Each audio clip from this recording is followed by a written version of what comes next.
Friends, welcome to Rishu creations. Friends, ఇక కథలో అయితే రిషి ఏంటి పొగరు, నా మాట వింటావా లేదా, ఇప్పుడు మనం బాబు కోసం ప్లాన్ చేద్దామని చెప్తూ ఉండడంతో, వస్తారా పోండి సార్, అయినా పాప ఉంది కదా మనకి, పాప ఒక్కటే చాలు అని చెప్తూ ఉంటుంది. ఇక రిషి ఏంటి వస్తారా, నాకు ఇద్దరు పిల్లలు కావాలి, పాప ఉంటే నాకు బాబు కూడా కావాలి, ఏంటి నేను చెప్పినట్టు వింటావా లేదా, మనం బాబు కోసం ప్లాన్ చేద్దాం అని అంటుండడంతో, వస్తారా సిగ్గుపడుతూ పోండి రిషి సార్, మీరు ఇలా మాట్లాడుతూ ఉంటే నాకు ఎలాగో ఉంది అని చెప్పి అంటూ ఉంటుంది. ఇక రిషి ఏంటి వస్తారా, మనకు పెళ్ళి ఇన్ని సంవత్సరాలైంది, ఒక పాప కూడా ఉంది, ఇంకా నువ్వు ఇలానే సిగ్గుపడుతూ ఉంటావా అని చెప్పి చెప్తాడు. ఇక వస్తారా అలా అంటారేంటి సార్ అని చెప్తూ ఉంటే, మరి ఇంకెలా అనను, అయినా నాకు మాత్రం బాబు కావాల్సిందే, మొదటగా పాప కావాలన్నాను, మా అమ్మ పుడుతుందని, అలాగే పాప పుట్టింది, ఇప్పుడు నాకు బాబు కావాలి అని చెప్తూ ఉంటే, సరే సార్ మీ ఇష్టం, నేను ఎందుకు కాదంటాను అని చెప్పి అంటుంది. ఇక రిషి వస్తారా, నేనైతే సరదాగా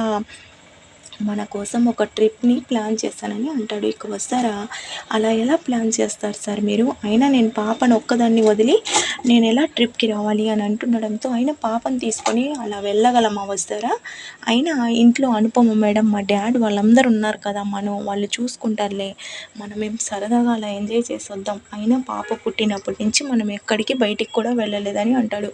ఇక వస్తారా మీరు మరీ రొమాంటిక్ అయిపోతున్నారు సార్ అని చెప్పడంతో, ఇక రిషి అయినా నేను ఎప్పుడూ రొమాంటిక్కే కదా అని అంటాడు. ఇక వస్తారా ఏమో సార్, పాపను వదిలి నేను రాలేను అని అంటుంటే, రిషి నేను మాత్రం పాపను వదిలి ఉండగలనా, అయినా ఆ పాపని అలా స్విట్జర్లాండ్లో అక్కడ ఎందుకని చెప్పి ఈ చలికి సరదాగా మనం వెళ్దామని అంటున్నానని అంటాడు. ఇక వస్తారా సార్, పాప మనం లేకపోతే ఏడుస్తుందేమో అని చెప్పడంతో, ఏంటి పాప ఏడుస్తుందా, అటు చూడు మా డాడ్ ఒక్క క్షణం కూడా పాపను వదిలిపెట్టరు, అలాగే వాళ్ళందరూ ఎంత ప్రేమగా చూసుకుంటున్నారు, అయినా తనేం ఏడవదు, నువ్వు వస్తున్నావా రావా, అయినా పాప గురించి ఆలోచిస్తావా, నీ భర్త గురించి ఆలోచించవా అని చెప్తుండడంతో, సరే సార్ అయితే అని అంటుంది. ఇక రిషి చాలా హ్యాపీగా, సరే అయితే నువ్వు మొత్తం లగేజీ ప్యాక్ చేయి, నేనేమో డాడ్కి చెప్తానని అంటాడు. ఇక వస్తారా ఏంటో ఈ రిషి సార్ వినరు కదా అని చెప్పి ఇక లగేజీ ప్యాక్ చేస్తూ ఉంటుంది.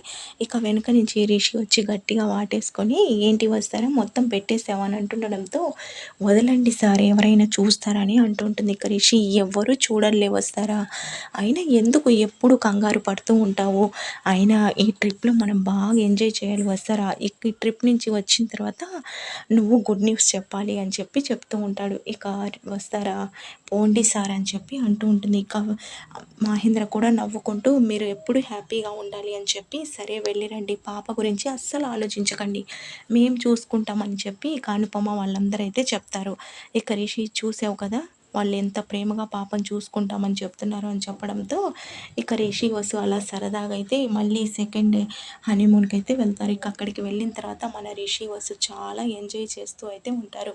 ఇక పాపతో వీడియో కాల్లో మాట్లాడుతూ, ఇక్కడ చాలా బాగుందని, ఇక వచ్చేస్తున్నామని ఒక 10 డేస్ తర్వాత చెప్తుండడంతో, ఇక పాప కూడా ఫోన్లో వస్తారా రిషితో మాట్లాడుతూ అయితే ఉంటుంది.